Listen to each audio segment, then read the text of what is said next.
Iran के triple attack से America परस्त 3 देशों में त्राहिमाम मच गया है। बहरीन में अमेरिका की 5th फ्लीट के मुख्यालय पर हमला हुआ है। जॉर्डन में किंग फैसल बेस पर मिसाइल फटी और कुवैत में अमेरिका का ईरान ने हथियार गोदाम उड़ा डाला है। जॉर्डन के मुवफ्फक साती एयरबेस पर ईरान ने हमला किया। ईरान की सेना ने ऑपरेशन साइके के तहत जॉर्डन के अजरक में अटैक किया। फारसी में साइके के माने होते हैं थंडरबोल्ट। ईरानी सेना के मुताबिक इस हमले में उन जगहों को निशाना बनाया गया है जहां F-15 लड़ाकू विमान तैनात किए गए थे। तो ईरान के तेवर बेहद खतरनाक है, वो पीछे हटने के मूड में नहीं है। दूसरी तरफ ट्रंप हैं जिन्होंने 3 दिन में 3 बयान दे डाले। ट्रंप की बयानबाजी का जवाब ईरान के राष्ट्रपति पेजेश्कियन ने दिया है।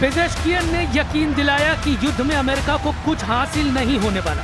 ईरान के टूटने के सपने देख रहे इजराइल को भी ईरान करारा जवाब देने की तैयारी कर रहा है। लेकिन सुपर पावर का स्टैंड पल पल बदल रहा है। तो क्या अमेरिका बैकफुट पर है? क्या ट्रंप अपना गियर चेंज करने वाले हैं? सिग्नल मिल रहे हैं कि अमेरिका सर्वनाश युद्ध शुरू कर सकता है। ट्रंप ने ईरान के पुल और पावर प्लांट की तबाही की धमकी जब से दी है, तब से सुपर पावर के जंगी हथियारों का ईरान के नजदीक पहुंचना तेज हो गया है। अमेरिकी सेना ने ईरान के खिलाफ नौसैनिक नाकेबंदी फिर से लागू कर दी।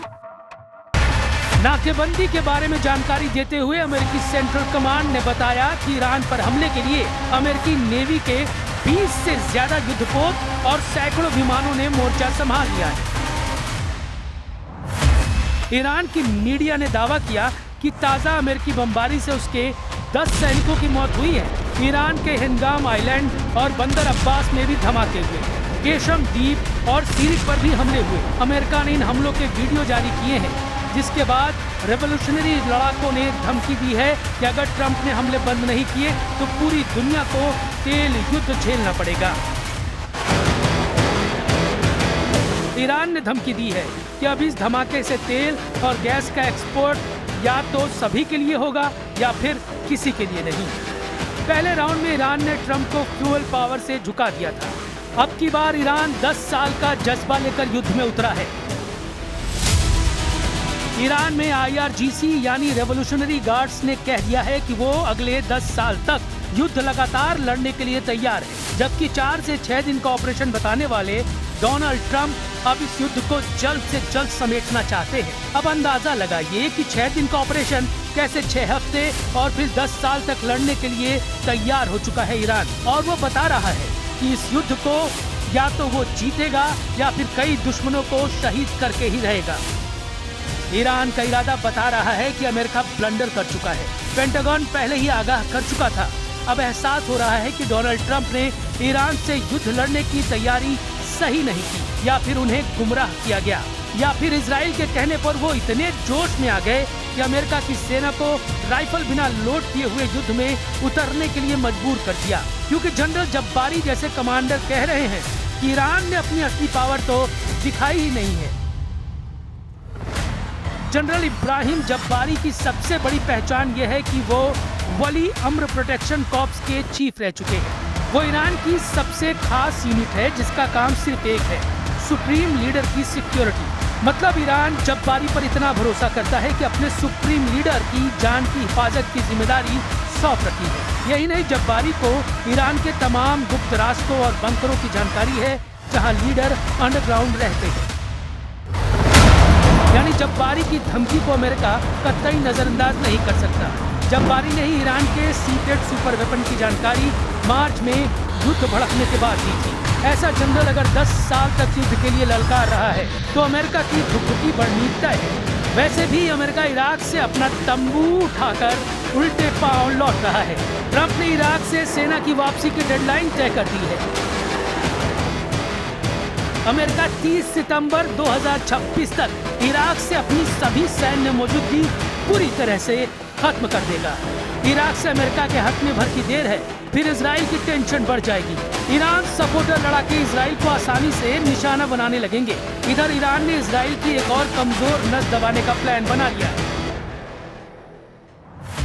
ईरान ने इजराइल का चिकन नेक पकड़ने की तैयारी कर ली है। इजराइल का चिकन नेक है उसकी 1/3 तेल की जरूरत पूरी करने वाली Baku Tbilisi Jehan pipeline. Baku है अजरबैजान की राजधानी, तिब्लिसी है जॉर्जिया की राजधानी और जेहान है तुर्की का बंदरगाह।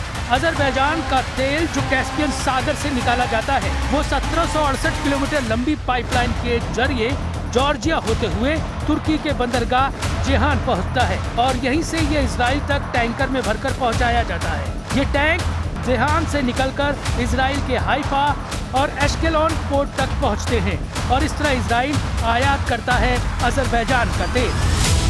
इजराइल का चिकन नेक यानी उसकी तेल सप्लाई को खत्म करना ईरान के लिए बहुत मुश्किल मिशन नहीं, लेकिन नेतन्याहू कह रहे हैं कि ईरान ने अगर उसे निशाना बनाया ऐसा बदला लिया जाएगा कि मुस्तफा खमेनी की जमीन खिसक जाएगी।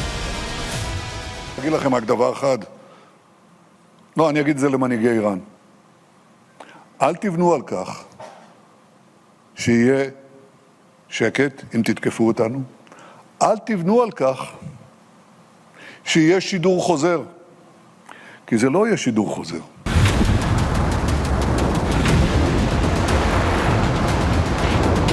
ईरान अमेरिका युद्ध की असल वजह इजराइल है। इजराइल को ही ईरान के एटमी प्रोग्राम से डर लगता है।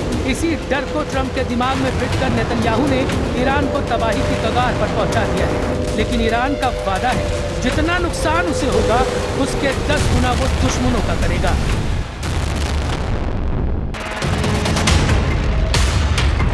ये ईरान नहीं, ईरान जिन्हें दुश्मन मानता है वो देश है। अमेरिका का साथ देने वाले देशों में ये बारूदी दृश्य दिख रहे हैं। 1-2 नहीं, 7 खाड़ी देश ईरान के प्राइम टारगेट पर हैं। अमेरिकी सैनिकों की मौजूदगी अब यहाँ ईरान नहीं चाहता। ट्रंप के लिए ईरान ने ऐसी वॉर प्लानिंग की है जिसे जानकर उनका दिमाग भन्ना गया है।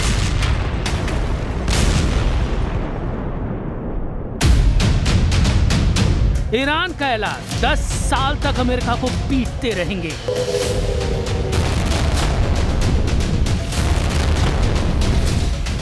जनरल जब्बारी बोले खाड़ी से खदेड़ेंगे, पेंटागन तक पीटेंगे। मुस्तफा का जब्बारी ट्रंप पर पड़ने लगा भारी।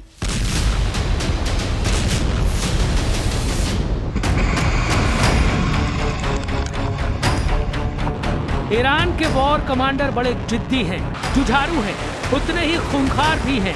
उनमें भी जनरल जब्बारी सबसे कुख्यात है। जब्बारी ने ट्रंप को धमकी दी है कि 10 साल तक ईरान ने अमेरिका से युद्ध की तैयारी कर ली है।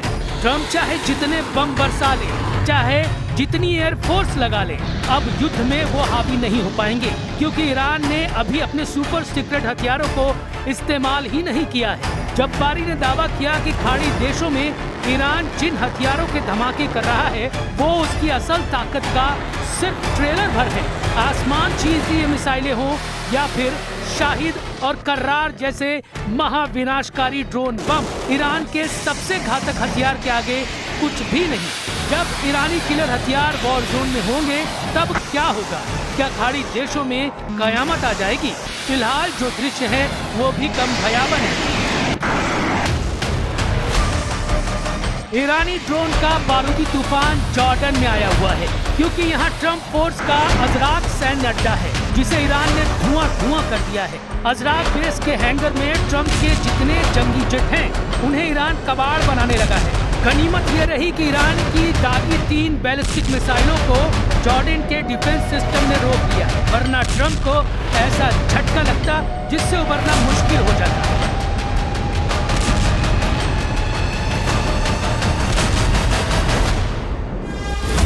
ये कुवैत है। यहाँ मीना अब्दुल्ला में अमेरिकी लॉजिस्टिक फैसिलिटी सेंटर है। ईरान के फ्लाइंग बमों ने मीना अब्दुल्ला को भी खंडहर बना दिया है। यानी ट्रंप ने जिस लड़ाई को 4 से 6 दिन का ऑपरेशन समझा वो ऐसा महायुद्ध बन गया है जिसमें कई देश तबाही की तरफ तेजी से बढ़ रहे हैं, क्योंकि ईरान अमेरिका में घुसकर तो हमला नहीं कर सकता। इसलिए अमेरिकी सेना जहाँ भी दिख रही है ईरान वही हमला कर रहा है।